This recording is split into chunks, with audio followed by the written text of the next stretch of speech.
Hello friends, welcome to Java Buddy. In this video, we are going to see what are the data types in Java and what is parsing.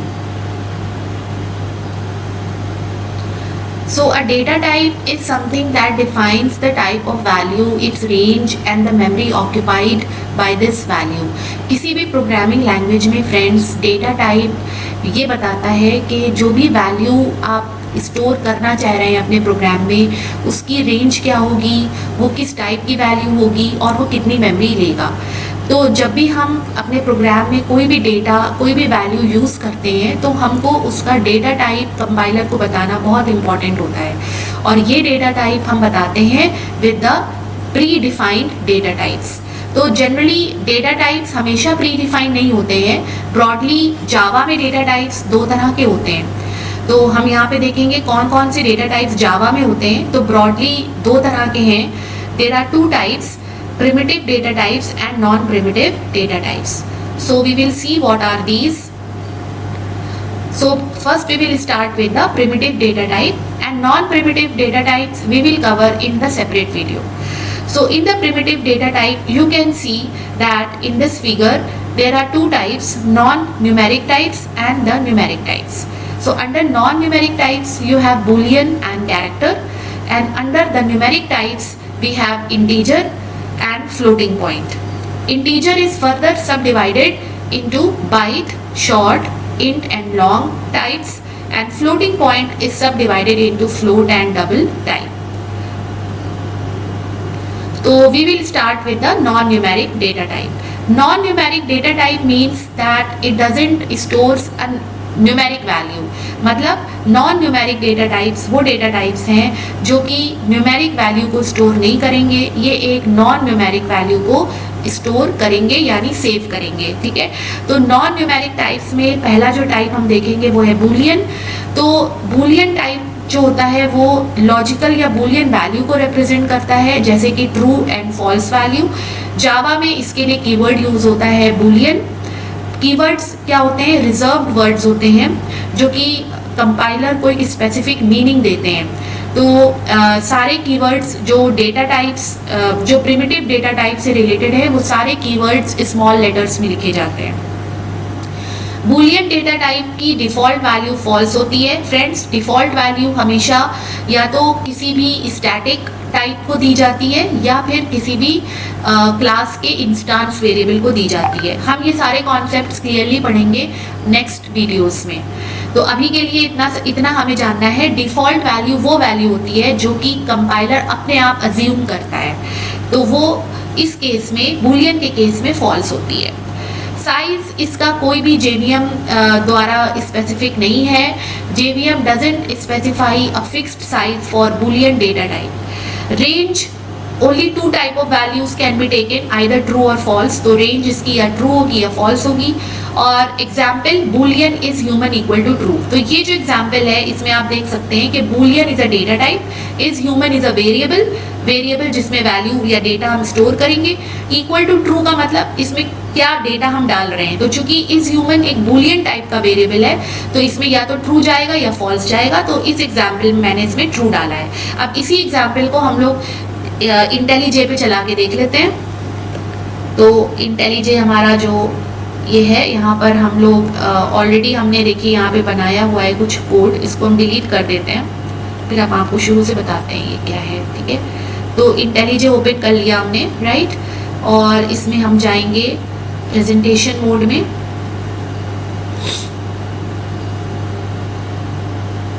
Okay, तो हमारा class sample बना हुआ है friends.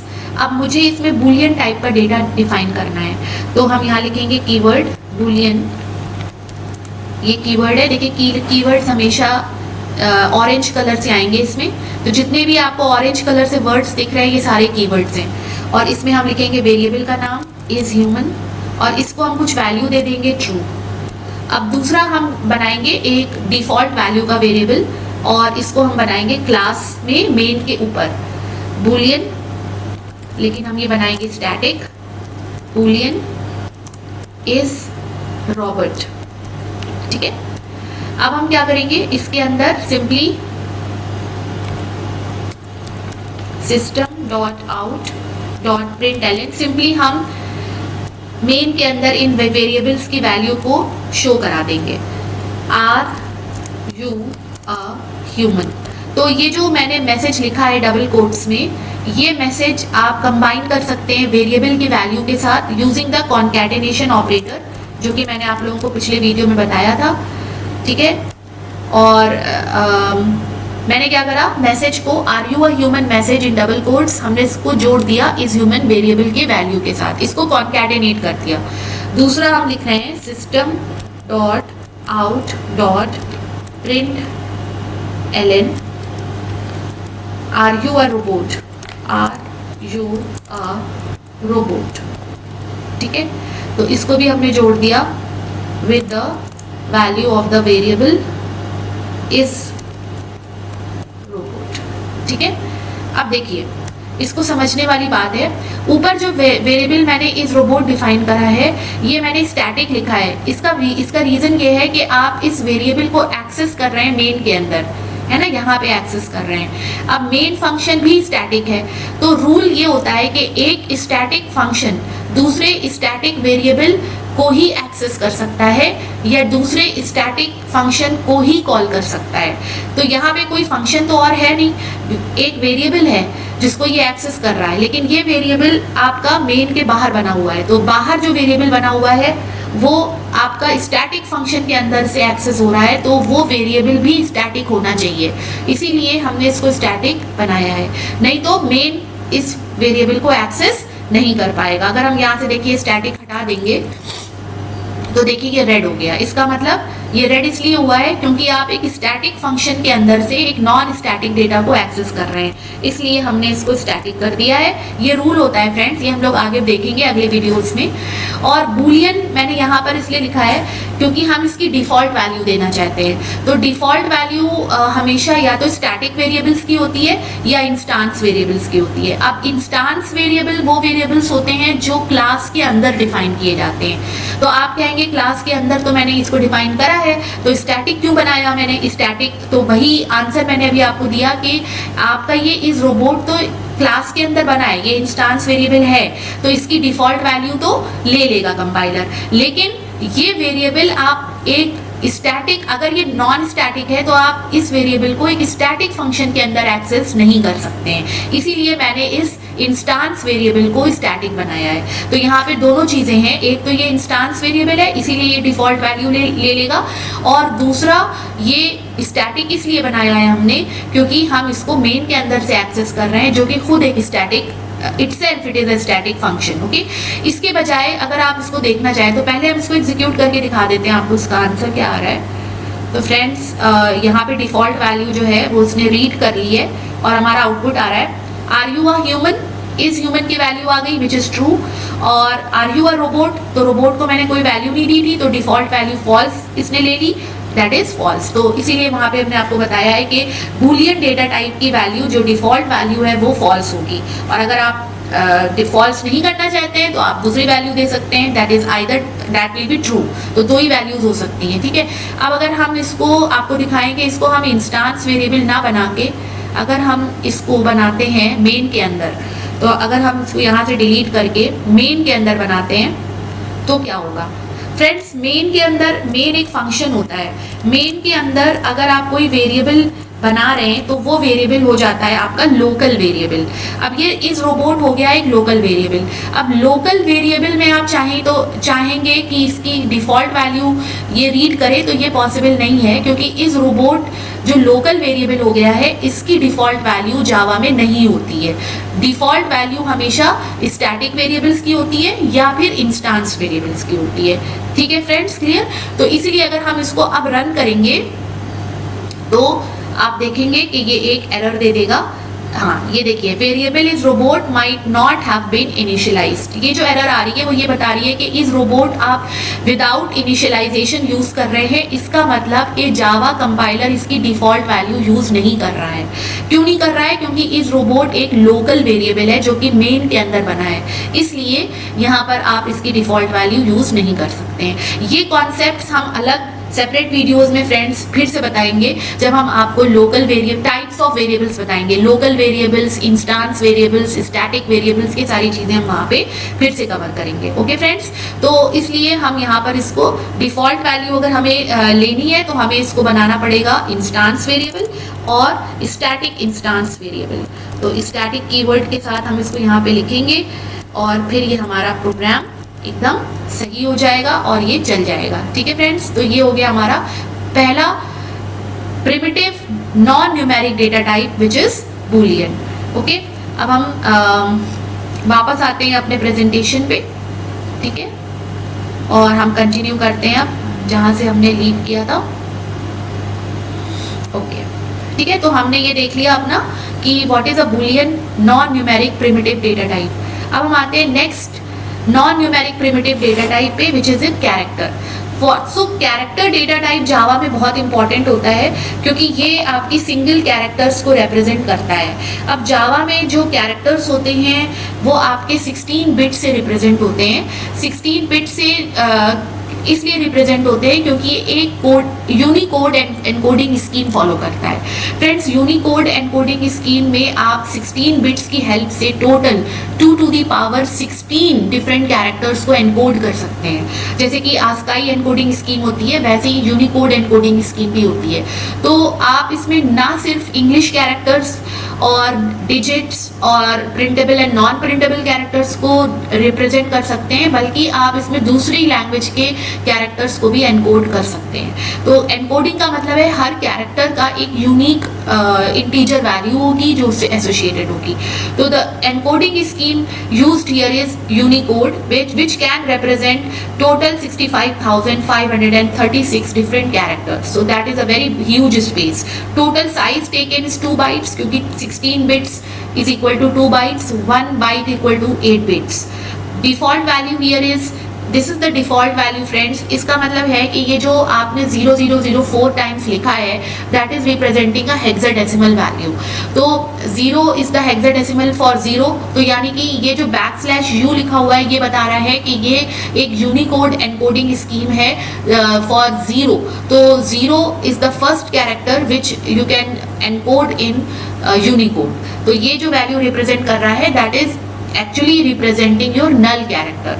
तो null character की जो 0 Unicode होता है उसको आप यूनिकोड में ऐसे रिप्रेजेंट कर सकते हैं। तो ये इसका null character is the default value of the character data type. अब इसमें आप देखिए इसमें एग्जाम्पल दिया है ए और डॉलर और ब्लैंक, और इसमें किसी भी तरह के कैरेक्टर्स को आप रिप्रेजेंट कर सकते हैं, लेकिन कैरेक्टर्स जो आप रिप्रेजेंट करेंगे वो सिंगल कोट्स में होने चाहिए। हमेशा जो कैरेक्टर लिटरल्स होते हैं वो सिंगल कोट्स में होते हैं। तो डिफॉल्ट वैल्यू इसकी आपकी नल होती है। तो जैसे हमने डिफॉल्ट वैल्यू बताई कि वो सिर्फ स्टैटिक और इंस्टांस वेरिएबल्स के लिए होता है, तो आप वैसे ही दूसरे एग्जाम्पल में कर सकते हैं कि आप एक स्टैटिक वेरिएबल बना लीजिए, एक स्टैटिक इंस्टांस वेरिएबल बना लीजिए कैरेक्टर, और फिर आप उसकी देखिए डिफॉल्ट वैल्यू क्या है। तो अगर आप मैं आपको दिखाती हूँ इसमें फिर से, let's go back to this editor again, और हम आपको यहाँ पे दिखाते हैं कि what does it mean, right. तो इसमें हम आते हैं प्रेजेंटेशन मोड में फिर से, और यहाँ पर इंस्टेड ऑफ बूलियन हम यहाँ पे कर देते हैं कैर। ठीक है, अब हमारा ये क्या हो गया, ये एक कैरेक्टर हो गया, और अब ये डिफॉल्ट वैल्यू यहाँ से रीड कर लेगा। अब अगर हम इसको रन करते हैं इस प्रोग्राम को, तो देखते हैं हमारा आउटपुट क्या आएगा। देखिए ये एक नल कैरेक्टर प्रिंट कर रहा है। अब ये नल कैरेक्टर का कोई प्रिंटेबल साइन नहीं होता है। This is a null character which doesn't have a sign, तो which doesn't have a printable sign, तो ये नॉन प्रिंटेबल कैरेक्टर है, इसलिए ये इसको इस तरह से प्रिंट कर रहा है। लेकिन हमारा प्रोग्राम सही चल गया है, इसका मतलब कि हम लोग ने सही से डिफॉल्ट वैल्यू को रीड कर लिया है। ठीक है, तो ये हो गया हमारा कैरेक्टर डेटा टाइप फ्रेंड्स, जो कि बहुत इंपॉर्टेंट है। अब नेक्स्ट हम आते हैं primitive data type numeric types. तो हमने नॉन न्यूमेरिक्स देख लिए, अब हम देखेंगे न्यूमेरिक डेटा टाइप के प्रिमिटिव डेटा टाइप्स। ठीक है, तो न्यूमेरिक डेटा टाइप्स आपके बेसिकली हमने जैसे दिखाया था दो होते हैं, इंटीजर एंड फ्लोटिंग पॉइंट। तो पहले हम इंटीजर कवर करेंगे। This data type is used to represent numeric integer values. तो इंटीजर वैल्यूज ये रिप्रेजेंट करता है। ये फर्दर 4 सब टाइप्स का होता है, byte, short, int and long. तो अभी हम देखते हैं कि व्हाट आर दीज। पहले हम देखेंगे byte integer data type. This data type represents 1 byte यानी 8 बिट्स, जैसा कि नाम बता रहा है इसका। साइंड इंटीजर वैल्यू, साइंड का मतलब होता है कि इसमें एक बिट जो होगी वो साइन के लिए रिजर्व होगी और बाकी सारी बिट्स आपकी मैग्नीट्यूड स्टोर करेंगी। तो अगर हमने 8 बिट्स लिए हैं तो 8 में से 1 bit will be reserve for sign. Sign मतलब प्लस या माइनस, मतलब ये दोनों तरह की वैल्यूज को रिप्रेजेंट कर सकता है, पॉजिटिव भी और नेगेटिव भी। तो पॉजिटिव के लिए प्लस साइन और नेगेटिव के लिए माइनस साइन, और बाकी जो 7 बिट्स होंगी तो एक बिट आपकी प्लस और माइनस के लिए रिजर्व रहेगी और बाकी की 7 बिट्स होंगी वो मैग्नीट्यूड के लिए होंगी। तो उस तरीके से जो इसकी रेंज बनेगी वो बनेगी -128 टू +127। इसकी डिफॉल्ट वैल्यू 0 होती है। बाइट इसका कीवर्ड होता है और साइज इसका 1 बाइट है, क्योंकि 1 बाइट इसका नाम है तो 1 byte is the size. An example, minus के साइड में आप सबसे छोटी वैल्यू ले सकते हैं -128 और प्लस के साइड आप सबसे बड़ी वैल्यू ले सकते हैं 127। अब इसमें रैपिंग भी होती है फ्रेंड्स, रैप अराउंड प्रॉपर्टी के। अगर -128 से अगर आप छोटा करोगे वैल्यू को तो it will wrap around two the highest side 127। तो एग्जाम्पल मैंने -10 और 25 दिया है यहाँ पर, ठीक है। अभी हम लोग एग्जाम्पल के थ्रू इसको देख लेंगे। हम लोग आगे बढ़ते हैं। नेक्स्ट है हमारा primitive data type numeric type, that is integer. अब इंटीजर टाइप का डेटा जो होता है, sorry we are in the integer which is short. तो इंटीजर टाइप में आपका जो नेक्स्ट है वो है short. Short data type 2 bytes लेता है साइंड इंटीजर वैल्यू को रिप्रेजेंट करने के लिए। बाइट लेता है 1 बाइट, शॉर्ट लेता है 2 बाइट्स। इसका कीवर्ड है short, default value is still 0, size is 2 bytes. और यहाँ मैंने बताया है कि ये रेंज कैसे बनी है। तो 16 बिट्स का मतलब है फ्रेंड्स, यहाँ पर आप देखो एक एरे बना हुआ है 16 बिट्स का।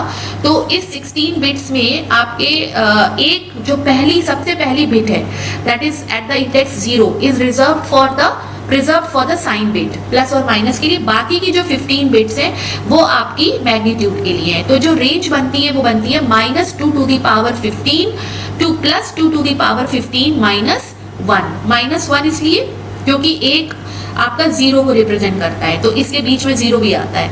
तो इसलिए नेगेटिव साइड आपकी -2 to the power 15 रहेंगे और प्लस साइड आपकी +2 to the power 15 रहेंगे -1। तो ये आपकी रेंज बन गई। -32,768 is the smallest value you can represent in short data type and the maximum positive value which you can represent in short is +32,767। Example, आप ये दोनों वैल्यूज इसमें शॉर्ट डेटा टाइप में स्टोर कर सकते हैं। इसका कीवर्ड है शॉर्ट। अब हम आते हैं नेक्स्ट इंटीजर टाइप के डेटा टाइप में विच इज इंट। अब ये इंट डेटा टाइप 4 बाइट्स को रिप्रेजेंट करता है, that is signed integer values and keyword is int, default value 0, size is 4 bytes that is 32 bits because it is signed. तो जैसे कि पिछले एग्जाम्पल में आपने देखा एक बिट हमारी साइन के लिए रिजर्व हो जाएगी आउट ऑफ 32, तो बचे 31। तो 31 बिट्स में से आपकी जो रेंज बनेगी वो ये बनेगी और इसको आप देख सकते हैं, इसकी वैल्यू कैलकुलेट होके ये आती है। वैल्यूज आप इसमें बहुत, यानी कि इतनी स्मॉलेस्ट वैल्यू और इतनी बिगेस्ट वैल्यू आप स्टोर कर सकते हैं in the int data type of Java. Next is primitive data types numeric type integer. इसका हम 4th टाइप देखेंगे, that is long. Long data type represents 8 bytes which is equal to 64 bits और ये भी signed integer value को store करता है। इसका कीवर्ड होता है लॉन्ग और डिफॉल्ट वैल्यू ये 0L इसलिए ताकि ये पता चले कि 0 जो है वो आपका लॉन्ग टाइप का है, ना कि सिंपल इंटीजर या शॉर्ट या बाइट, क्योंकि सभी में 0 है। लॉन्ग में हम L लगा के बताते हैं कि ये this is a long value. Size इसका 8 बाइट्स है और इसकी रेंज, क्योंकि ये भी साइंड है तो एक out of 64 bits 1 bit is reserve for the sign and the remaining 63 bits are used for the magnitude. तो इसकी रेंज आपकी ये इस तरह से बनेगी। तो फ्रेंड्स आप ये फॉर्मूला याद कर लीजिए, दैट इज इनफ। और पावर आपका ये रहेगा और ये इसकी कैलकुलेटेड वैल्यू है और एग्जाम्पल में हमने ये वैल्यू आपको दिखाई है with capital L appended in the and so that this becomes a long type of a value. तो ये हो गया हमारा long data type. And we have Now we are coming to we have covered the integer types. Now we will cover the floating point types. So floating point is that type of data which is used to represent fractional values of single as well as double precision. It is further divided into two subtypes, float and double. तो floating point data type is used to represent fractional values. जो हमारी integer values हैं वो non fractional होती हैं, और fractional values जो होती हैं उनको represent करने के लिए हम floating point data type use करते हैं, जो कि आपके दो तरह का होता है, float and double. तो float बेसिकली आपका सिंगल प्रेसिशन के लिए होता है एंड इट टेक्स 32 बिट्स और 4 बाइट्स. ओके, इसका कीवर्ड है फ्लोट. डिफॉल्ट वैल्यू 0.0 एफ इसलिए लगाया है क्योंकि by default it is always double. तो 0.0 एफ जब आप किसी भी कांस्टेंट वैल्यू को फ्लोट लिखना चाहेंगे, कांस्टेंट फ्रैक्शनल वैल्यू को अगर आप फ्लोट लिखना चाहेंगे तो आपको वहाँ पे एफ लगाना पड़ेगा इन दी एंड, नहीं तो वो बाय डिफॉल्ट डबल लिया जाएगा. इसका साइज है 4 बाइट्स और इसकी रेंज होती है इसकी रेंज होती है 1.4 e to the power 0445 to 3.4 e to the power plus 038. तो ये बेसिकली e क्या है, इट इज एक्सपोनेंट यानी 10 टू दी पावर. तो it is 1.4 10 to the power minus 45 to 3.4 10 to the power plus 38. और इसका एग्जाम्पल जैसे कि 3.14 f. ओके, नेक्स्ट आता है हमारा डबल.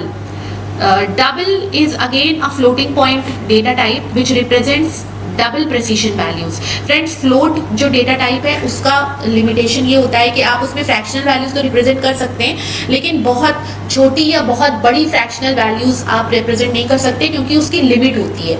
उसमें सिर्फ आप 4 बाइट्स का ही डेटा डाल सकते हैं और बहुत ज़्यादा सिर्फ 6 और 7 प्लेसेस ऑफ डेसिमल तक ही वो आपको प्रेसिशन देता है. इससे ज़्यादा प्रेसिशन अगर आपको चाहिए तो आप इसमें डबल यूज़ कर सकते हैं. तो फ्लोट का जो एप्लीकेशन है वो जैसे आपको कोई करेंसी की वैल्यू रिप्रेजेंट करनी है डॉलर्स में, सेंट्स में, रुपीज़ में, तो आप फ्लोट यूज़ करिए और ये काफ़ी फास्ट होता है कुछ प्रोसेसर्स पे. लेकिन अगर आपको साइंटिफिक वैल्यूज रिप्रेजेंट करनी है जैसे मैथमेटिकल फंक्शंस हैं, साइन, कॉस, टैन, SQRT, तो इन सब के लिए आपको क्या करना पड़ेगा, ज़्यादा प्रिसीशन के वैल्यूज़ के लिए आपको डबल यूज़ करना पड़ेगा. तो डबल जो है वो करीब काफ़ी डबल प्रिसीशन यानी 12 to 13 प्लेसेस ऑफ डेसिमल तक ही आपको डेटा दिखा देता है और ये एडवांस्ड प्रोसेसर्स पे काफ़ी फास्ट चलता है. तो डबल कीवर्ड है यहाँ पे और डिफ़ॉल्ट में हमने कोई F या D नहीं लिखा है क्योंकि बाय डिफ़ॉल्ट जो कॉन्स्टेंट्स हैं वो डबल ही होते हैं. तो डिफ़ॉल्ट वैल्यू इसकी 0 होती है, साइज इसका 8 बाइट्स है, रेंज इसकी 4.9 e minus 324 to 1.8 e plus 308. इसका एग्जाम्पल हमने दिया है 3.14159 which is the more precise value of pi. ठीक है, तो ये फ्लोटिंग पॉइंट हो गया हमारा. और लास्ट में हमने आपसे कहा था पार्सिंग हम बताएंगे आपको क्या होती है. तो पार्सिंग जो होगी जावा में, it is a method to convert data from one type to another type. जैसे कि बेसिकली ये यूज होता है कि स्ट्रिंग टाइप को अगर आपको इंटीजर, डबल या फ्लोट में कन्वर्ट करना है. तो फ्रेंड्स होता ये है कि जैसे अगर आपने कमांड लाइन आर्ग्यूमेंट्स, जैसे पिछले वीडियो में हमने आपको बताया, कमांड लाइन से जैसे आप आर्ग्यूमेंट्स रीड करते हैं तो वो सारा इनपुट इन स्ट्रिंग के फॉर्म में होता है. सारा जितना भी डेटा आप कमांड लाइन से देते हैं अपने प्रोग्राम में वो स्ट्रिंग के टाइप का होता है. अब अगर हमें उस डेटा को इंटीजर के फॉर्म में रीड करना है या फ्लोट के फॉर्म में रीड करना है तो हम क्या करेंगे, उसके लिए हमें पार्सिंग करनी पड़ती है. तो पार्सिंग जो होती है वो आपके कुछ रैपर क्लासेस हैं जिन पे परफॉर्म होती है. जितने भी हमने प्रिमिटिव डेटा टाइप पढ़े, इंटीजर, जो भी हमने प्रिमिटिव डेटा टाइप्स पढ़े, उनमें से इंटीजर, डबल और फ्लोट के लिए हमारे कुछ रैपर क्लासेस बने हुए हैं जावा में. अब इन क्लासेस के साथ ऑब्वियसली क्लास जो होगा वो आपका एट्रीब्यूट्स और फंक्शंस दोनों रखता है. तो इनके अंदर कुछ इनबिल्ट फंक्शंस भी हैं जिनमें से एक फंक्शन जो है पार्सिंग के काम आता है. तो इंटीजर क्लास, डबल क्लास और फ्लोट क्लास तीनों में एक एक फंक्शन है. जैसे इंटीजर में है पार्स इंट फंक्शन, फ्लोट में है पार्स फ्लोट फंक्शन और डबल में है पार्स डबल फंक्शन. ये जो फंक्शन होता है ये आपका स्ट्रिंग को इंटीजर, फ्लोट और डबल में रिस्पेक्टिवली कन्वर्ट करने के लिए होता है। इसका हम एक लाइव एग्जाम्पल अभी देखेंगे कैसे हम पार्सिंग का यूज करेंगे in converting string type of data into integer, double और float type of data. But friends उससे पहले हम आपको एक इन्फॉर्मेशन देना चाहते हैं। जनरली जावा में टाइप कन्वर्जन और कास्टिंग आपकी प्रिमिटिव डेटा टाइप्स पे परफॉर्म होती है और वो हम कवर करेंगे अगले वीडियो में। तो आप कंफ्यूज मत होइएगा कि ऑटोमेटिक कन्वर्जन्स और टाइप कास्टिंग ये सब मैंने बताया नहीं आपको, तो ये हम आपको अगले वीडियो में बताएंगे। अभी हमने पार्सिंग इसलिए डिस्कस किया है क्योंकि हमने जो पिछला वीडियो बनाया था जिसमें हम कमांड लाइन आर्ग्यूमेंट्स यूज कर रहे थे, वहां पर हमने स्ट्रिंग टाइप का डेटा लिया था और हम आपको उसमें और एग्जाम्पल्स बताना चाह रहे हैं जहां पर हम स्ट्रिंग को इंटीजर, फ्लोट या डबल में कन्वर्ट करेंगे। तो उसके लिए हमें पार्सिंग की जरूरत पड़ेगी and then we will use these functions, parse int, parse float and parse double function for that. तो फ्रेंड्स अभी हम कोडिंग पार्ट में आते हैं और जो हमारे नॉन प्रिमिटिव डेटा टाइप्स हैं वो हम सेपरेट वीडियो में कवर करेंगे। अगले वीडियो में हम कवर करेंगे literals, variables, variable naming convention, automatic convergence and type casting. तो अब हम आते हैं अपने कोडिंग पार्ट में। तो कोडिंग पार्ट में हम आते हैं वापस से इंटेलिजे में और स्टार्ट कर देते हैं अपना प्रेजेंटेशन मोड।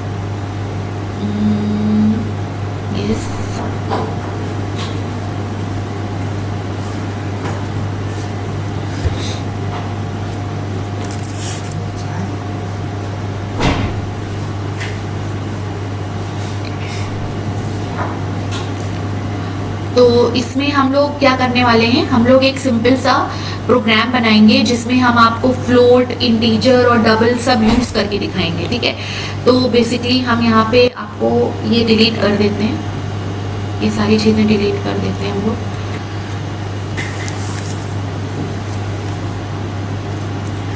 तो फ्रेंड्स आपने बूलियन और कैर, बूलियन देख लिया था, कैर भी देख लिया था। अब हम लोग देखेंगे primitive integer type of data का एग्जाम्पल। तो हमने जैसे पहला हमने जो देखा था इंटीजर टाइप में वो था हमारा बाइट। तो हम यहाँ पे डेटा टाइप बना लेते हैं बाइट और यहाँ पे बना लेते हैं बी, ओके, कॉमा सी, ठीक है। और इसको हम कर लेते हैं स्टैटिक क्योंकि इसको हमें मेन से कॉल करना है। और यहाँ पे हम देखते हैं या एक बनाते हैं, दूसरा हम इसको असाइन कर देते हैं। तो हम यहाँ पे ले लेते हैं बाइट, मेन के अंदर बाइट सी इक्वल टू 10, ठीक है। हमें ऐसी वैल्यू लेनी है जो कि 8 बिट्स के अंदर यानी 1 बाइट में आ जाए। तो 10 का जो बाइनरी होता है वो 1010 होता है, तो वो 8 बिट्स में रिप्रेजेंट हो सकता है, तो इसलिए हमने ये लिया।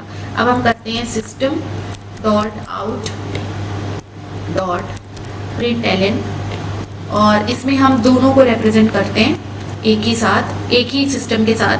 तो b इज इक्वल टू करते हैं और हम यहाँ पर थोड़ा सा स्पेस देंगे और यहाँ पर हम करेंगे प्लस b, ठीक है, प्लस हम यहाँ पे करेंगे b वेरिएबल हमने कर दिया और हम यहाँ पे करेंगे c,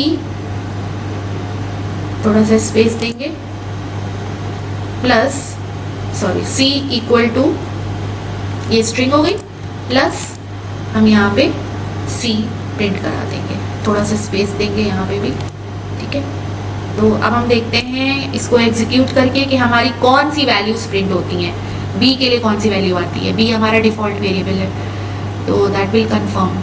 तो ये हमारा रन हो गया है फ्रेंड्स। b हमारा 0 आ रहा है, c हमारा 10 आ रहा है, यानी कि डिफॉल्ट वैल्यू बाइट की हमारी 0 होती है और जो हमारा c है वो हमने 10 इनिशियलाइज किया था, तो ये 10 हो गया। अब दूसरा हम यहाँ पे रख के देखते हैं, नेक्स्ट जो हमने लिया था दैट वो शॉर्ट, तो इसको शॉर्ट कर देते हैं। यहाँ पे हम बाइट की जगह शॉर्ट कर देते हैं, शॉर्ट c इक्वल टू, हम ले लेते हैं शॉर्ट थोड़ा ज़्यादा बड़ा होता है 2 बाइट्स का, तो उसको 100 कर देते हैं और रन करके देखते हैं। तो ये देखिए ये भी रन हो गया, ठीक है। अब हम नेक्स्ट हमारा था इंट लेते हैं, ठीक है। इंट की डिफॉल्ट वैल्यू अभी देखते हैं क्या है और यहाँ पे भी हम इंट ले लेते हैं, इंट, और इसको हम थोड़ी बड़ी वैल्यू दे देते हैं क्योंकि इंट हमारा काफ़ी बड़ा रेंज होल्ड करता है, तो इसमें हम स्टोर करते हैं -109 या ओके -109। तो देखते हैं इसको रन करके क्या वैल्यू आ रही है। ठीक है, सही आ रही है। अब हम एक काम करते हैं फ्रेंड्स, हमें पता है शॉर्ट की जो रेंज होती है वो -32,000। तो इसको हम 1 मिनट इसको इंट रहने देते हैं और अंदर वाला जो हमारा है सी, इसको हम कर देते हैं शॉर्ट बनाते हैं इसको एक बार, और यहाँ पर हम वैल्यू देते हैं -32,000 प्लस ले लेते हैं 32,767, और हम जो वैल्यू प्रिंट कराएंगे फ्रेंड्स वो कराएंगे प्लस सी।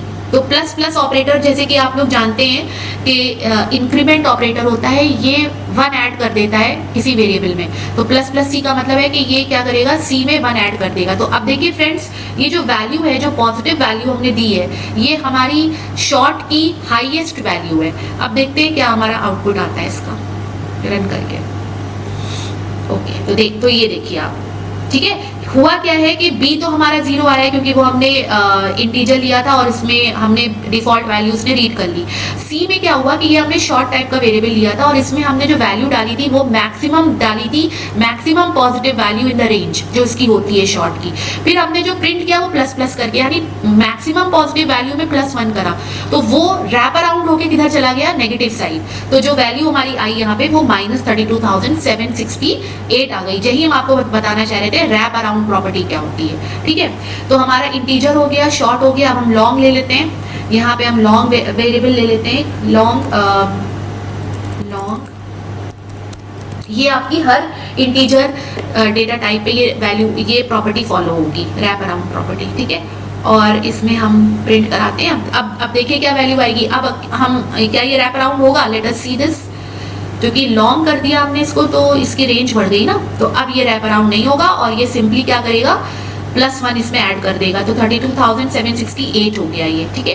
तो ये तो हो गए हमारे सारे इंटीजर डेटा टाइप्स। अब हम आते हैं फ्लोटिंग पॉइंट में। तो फ्लोटिंग पॉइंट में हम इसको कर देते हैं फ्लोट, राइट, और यहाँ पे भी कर देते हैं फ्लोट, और इसमें हम डाल देते हैं कोई फ्लोटिंग पॉइंट वैल्यू, जैसे 3.14f, ठीक है। अब हम इसको करके देखते हैं क्या आता है, राइट। प्लस सी अभी हम हटा देते हैं, कंफ्यूजन ना हो इसलिए सिंपल अभी प्रिंट करके देखते हैं। तो एक मैंने डिफॉल्ट वेरिएबल बनाया फ्लोट का और एक मैंने फ्लोट का वेरिएबल बनाया जिसमें मैंने इनिशियल वैल्यू दे दी। अब देखते हैं रन करके क्या होता है। तो ये देखिए जो डिफॉल्ट वैल्यू थी वो 0.0 आई है और जो हमने दी थी वो आई है 3.14, ठीक है। अब अगर हम इसको मान लीजिए कि कोई और बड़ी वैल्यू देना चाह रहे हैं, E10 करते हैं, देखिए क्या आता है इसमें। E10 मतलब इंटू 10 to the power 10। तो देखो इंटू 10 to the power 10 करा तो उसने आपका ये आउटपुट दे दिया 3.14 E10। E10 का मतलब है कि जब आप इसको 10 से मल्टीप्लाई करोगे तो क्या वैल्यू आएगी, तो that is going to be the answer in the exponential notation. ये एक्सपोनेंशियल नोटेशन में आई है। अब अगर हम इसमें 0 0 0 0 0 बहुत सारे जीरोस लगा देते हैं, अब देखते हैं क्या आता है। देखिए अभी आपने बाकी जीरोस इसने यहाँ पे डिस्कार्ड कर दिए, बट अगर हम जीरोस की जगह यहाँ पे लगाते हैं बहुत सारे नॉन जीरोस, अब देखते हैं इसका आउटपुट क्या आता है फ्रेंड्स, क्योंकि जीरोस तो डिस्कार्ड हो जाएंगे ना वहाँ पे। ये देखिए, तो ये बताने का मतलब है कि अगर हम एक्सपोनेंशियल नोटेशन में लिखेंगे तो आउटपुट एक्सपोनेंशियल आएगा, और अगर हम फ्रैक्शनल नोटेशन में लिखेंगे तो यहाँ पर आपके जो कितने प्लेसेस ऑफ डेसिमल तक आएगा, ये सिर्फ आपके it is taking 7 places of decimal. तो float take 7 places of decimal. अभी हम इसको डबल कर देते हैं, तो इसको अगर हम डबल कर देंगे तो आप देख सकते हैं यहाँ से मुझे f हटाना पड़ेगा, ठीक है। अब अगर हम इसको प्रिंट करेंगे तो लेट अस सी नाउ अब क्या हो रहा है। तो डबल में देखिए प्रेसिशन बढ़ गया। अब जितनी भी प्लेसेस ऑफ डेसिमल मैंने दिए थे वो सारे इसमें कवर हो गए। अगर हम इसके आगे जाएंगे तो ये और ले लेगा, क्योंकि ये टोटल हम ही नहीं हमने दिए, हमने यहाँ पर दिए 3 6 9 11, मान लीजिए हम और दे देते हैं। तो देखते हैं इसमें हमारा आउटपुट कहाँ तक आता है फ्रेंड्स। देखिए डबल में आपका आउटपुट आ रहा है पूरा पूरा कवर कर रहा है, मतलब ये काफ़ी दूर तक जा रहा है, काफ़ी प्रिसीशन ले रहा है ये। तो 3, 6, 9, 12, 13, 14, 15 प्लेसेस तक तो ले ही रहा है। अगर हम इसमें और बढ़ा देते हैं तो देखते हैं ये कहाँ तक जा रहा है। हाँ, तो ये 15 प्लेसेस तक लेगा फ्रेंड्स, ठीक है। तो उसके बाद की वैल्यू को ये राउंड ऑफ कर रहा है, ठीक है। तो ये आपका 6, 7, 8, 9, 10, 11, 12, 13, 14, 15। तो डबल आपका 15 प्लेसेस ऑफ डेसिमल तक करेगा, जबकि फ्लोट आपका 7 प्लेसेस ऑफ डेसिमल तक करेगा। आई थिंक ये आपको कॉन्सेप्ट क्लियर हो गया है। और जो हमारा डिफॉल्ट वैल्यू है डबल की या फ्लोट की, वो हमेशा 0 रहेगी। इसको डबल करके भी प्रिंट करा के दिखा देते हैं आपको। ये हमने फ्लोट लिया था, तो डिफॉल्ट हम डबल का भी आपको करके दिखा देते हैं। तो ये आपको करेगा, ये देखिए ये 0.0 आपका आ रहा है, ठीक है। अब फ्रेंड्स सारे data types, basic primitive data types हमने आपको कवर करा दिए विद एग्जांपल। आपके डाउट्स भी मेरे ख्याल से क्लियर हो गए होंगे, और अगर हैं तो आप कमेंट्स में प्लीज़ हमें बताइएगा। अब हम आते हैं इस पार्सिंग में, जो हम आपको दिखाना चाह रहे थे कि कैसे कमांड लाइन आर्ग्यूमेंट्स में डेटा आप अगर रीड कर रहे हो तो कैसे आप उसकी पार्सिंग करोगे, ठीक है। तो यहाँ पर हम इसको डिलीट कर देते हैं, हम एक नया प्रोग्राम बनाते हैं यहाँ पर, ठीक है। और अब की बार हम क्या कर रहे हैं, हम कुछ इनपुट दे रहे हैं कमांड लाइन पर नंबर्स, और हम चाह रहे हैं कि इस प्रोग्राम में उन नंबर्स का सम होके हमें मिल जाए। तो सम के लिए जैसे आप जानते हैं फ्रेंड्स, हम ऑपरेटर प्लस यूज़ करते हैं। तो हम एक वेरिएबल बना लेंगे सम इक्वल टू 0, ठीक है। और हम क्या कर रहे हैं, हम यहाँ पे कर रहे हैं सम इज इक्वल टू, जो आर्ग्यूमेंट्स हम ऐड कर रहे हैं वो कमांड लाइन से आ रहे हैं। अब ये जो आर्ग्यूमेंट्स आ रहे हैं, जैसे कि आपने देखा था, ये स्ट्रिंग टाइप के हैं। तो अब यहाँ पे हमें उनको ऐड करने से पहले अगर हम प्लस लगा देंगे तो क्या होगा, हम यहाँ पे अगर इसमें सिंपल प्लस लगा देंगे कि ARGS 0 plus ARGS 1 plus ARGS 2, अगर हमने ऐसा किया फ्रेंड्स तो क्या होगा कि ये गलत हो जाएगा, क्योंकि ये सारे आर्ग्यूमेंट्स आपके इंटीजर स्ट्रिंग हैं, और स्ट्रिंग को अगर आप कॉन्कैटिनेट करते हो तो वो स्ट्रिंग ही बनता है। लेकिन लेफ्ट साइड में इस ऑपरेशन के एक इंटीजर है, तो स्ट्रिंग को इंटीजर में आप नहीं डाल सकते। इन जावा 2 डिफरेंट इनकम्पैटिबल डेटा टाइप्स आपस में काम नहीं करते हैं, तो इसलिए ये एरर दिखा रहा है, ठीक है। तो हम क्या करेंगे, इसमें यहाँ पे इसको पार्स करेंगे। तो हमें किस में पार्स करना है, हमें इसको इंटीजर में करना है। तो हम जो हम क्लास यूज करेंगे वो करेंगे इंटीजर, ठीक है। इंटीजर डॉट फंक्शन जो यूज करेंगे, ये देखिए आ गया आपका पार्स इंट, है ना।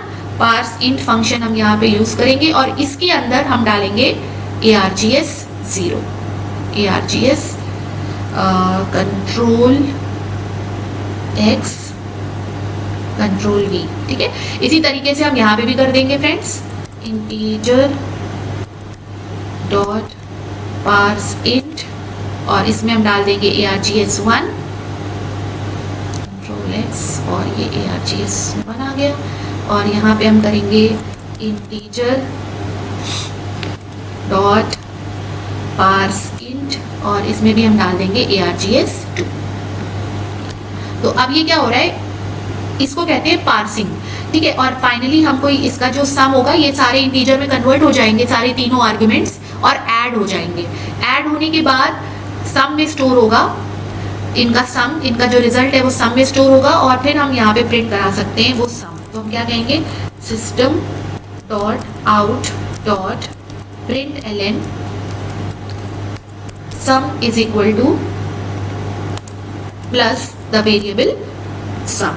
तो सम हमारा लोकल वेरिएबल है फ्रेंड्स, क्योंकि वो मेन के अंदर बना हुआ है, और इसमें हमने मेन के अंदर ही इस वेरिएबल को एक्सेस करा है, तो कोई इशू नहीं है। अब हम क्या करते हैं, इस प्रोग्राम को रन करते हैं, राइट। तो यहाँ पर हम पहले तो कॉन्फ़िगरेशंस डिलीट करने वाले हैं, राइट। तो डिलीट कर दिया। अब हम यहाँ पर फिर से कॉन्फ़िगरेशंस देंगे। तो हम यहाँ पे एडिट में जाएंगे, और एडिट में हम यहाँ पे कॉन्फ़िगरेशंस देंगे कि एडिट में हम यहाँ पे कमांड लाइन आर्ग्यूमेंट्स देंगे। तो पहला आर्ग्यूमेंट जो हम ऐड करने वाले हैं वो है 12, दूसरा है 34, तीसरा है 67। फ्रेंड्स, चूंकि हम इनको कमांड लाइन से दे रहे हैं तो याद रखिएगा, भले ही मैंने इन्हें नंबर्स के फॉर्म में लिखा है, लेकिन ये नंबर्स नहीं है, ये सारे स्ट्रिंग्स हैं। ये पहला string 12, second string 34, third string 67, यानी 12 जाएगा ARGS 0 पे, 34 जाएगा ARGS 1 पे, 67 जाएगा ARGS 2 पे। इसको अप्लाई कर देंगे और यहाँ से ओके कर देंगे। और अब हम इसको रन करके देखते हैं।